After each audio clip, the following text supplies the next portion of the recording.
আমি মুসলিম সম্প্রদায়কে বলছি, হিন্দু সম্প্রদায়কে বলছি, উভয়কে বলছি একজন দেশের নাগরিক হিসাবে ভেদাভেদিটা বন্ধ করুন, ভেদাভেদি বন্ধ করুন, সম্প্রীতি আনুন, ভালোবাসা আনুন, ভ্রাতৃত্ব আনুন।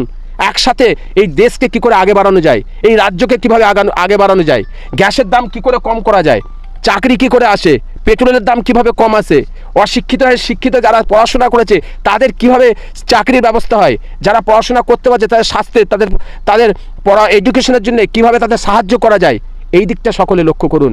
বিভ্রান্তিটা নষ্ট করুন, কমেন্টে ভুলভাল কথা বলা বন্ধ করুন, ভালো বার্তা দিন, ভালো বার্তা দিন, এটা সকল কাছে আমার অনুরোধ। দেখুন, সর্বপ্রথম ফুরফুরা হোসেন বোখারি ফাউন্ডেশনের তরফ থেকে আমি পীরজাদা সৈয়দ নাজিমউদ্দিন ফুরফুরা হোসেন বোখারি দরবার থেকে, ফুরফুরা দরবার শরীফ থেকে আমি মাননীয় মুখ্যমন্ত্রীকে আন্তরিক শুভেচ্ছা ভালোবাসা জানাই যে আজকের নতুন সূর্য উদয় হয়েছে, আমাদের রাজ্যের মুখ্যমন্ত্রী হয়েছেন।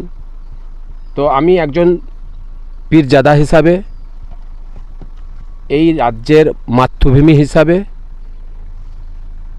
এই রাজ্যের একজন নাগরিক হিসাবে আমি অনুরোধ করব যেন আমাদের হিন্দু মুসলিম ঐক্যভাবে আমরা যেমন আছি, এই বাংলা কাজী নজরুল ইসলামের বাংলা, রবীন্দ্রনাথ ঠাকুরের বাংলা, এখানে বড় বড় মনীষীদের বাংলা, পীর আবু বক্কর সিদ্দিক রহমাতুল্লাহ আলাইহির বাংলা।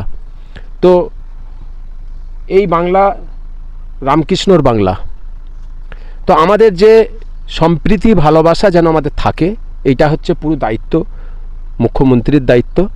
তিনি যেন এই সম্প্রীতিটা থাকে, কারণ বিভিন্ন জায়গায় যেভাবে মুসলমানদের উপরে অ্যাটাক হচ্ছে, আমি জানি যে বিজেপির যে সমস্ত রাজ্যের দায়িত্বে যারা এসেছেন তারা যথেষ্ট বার্তা দিচ্ছে, আমরা দেখছি সোশ্যাল মিডিয়ার মাধ্যম দিয়ে, কিন্তু তার সত্ত্বেও মুসলমান একটা ভীতির মধ্যে আছে, বিভিন্ন রকমভাবে তাদের হ্যারেস করা হচ্ছে, বিভিন্ন জায়গায় তাদের হারে বিভিন্ন, কখনোই আমি দেখছিলাম সবচেয়ে বেশি এই যে বারাসাত লাইনে খুব ক্ষতি হয়েছে, এবং ওখানে যেইভাবে হচ্ছে মুসলমানদের ওপরে একটা মসজিদের, সেখানে মসজিদ মহল্লা, সেই জায়গাটায় হচ্ছে নাম প্লেটটাকে, এটা কোনোভাবে মানা যায় না।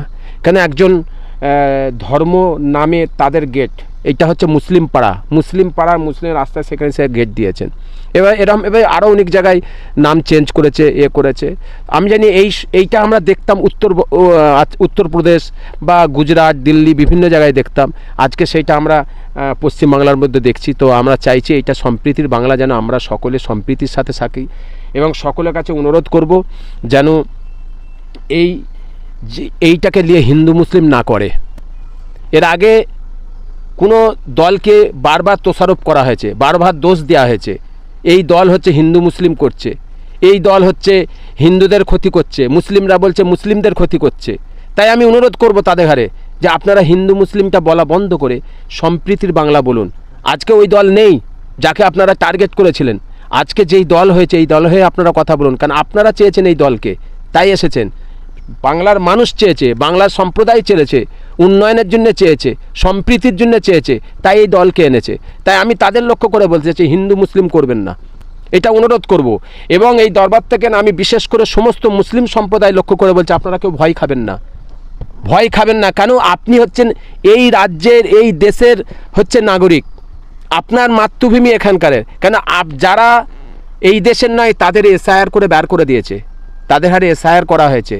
যারা রোহিঙ্গা নেই আর এই বাংলায়, বাংলাদেশি আর নেই, কেন তাদের রোহিঙ্গা তাদের হারে এসআইআরের মাধ্যমে বের করে দিয়েছে।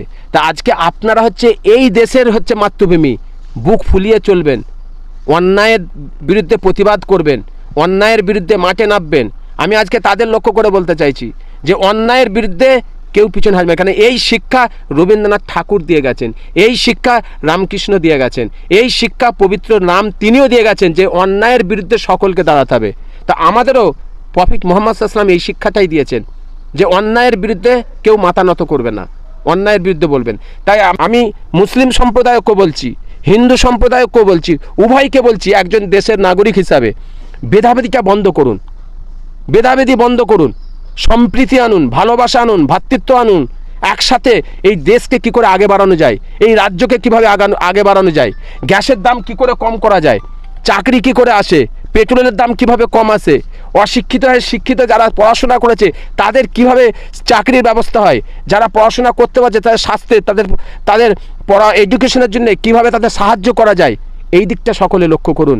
বিভ্রান্তিটা নষ্ট করুন, কমেন্টে ভুলভাল কথা বলা বন্ধ করুন, ভালো বার্তা দিন, ভালো বার্তা দিন, এটা সকল কাছে আমার অনুরোধ।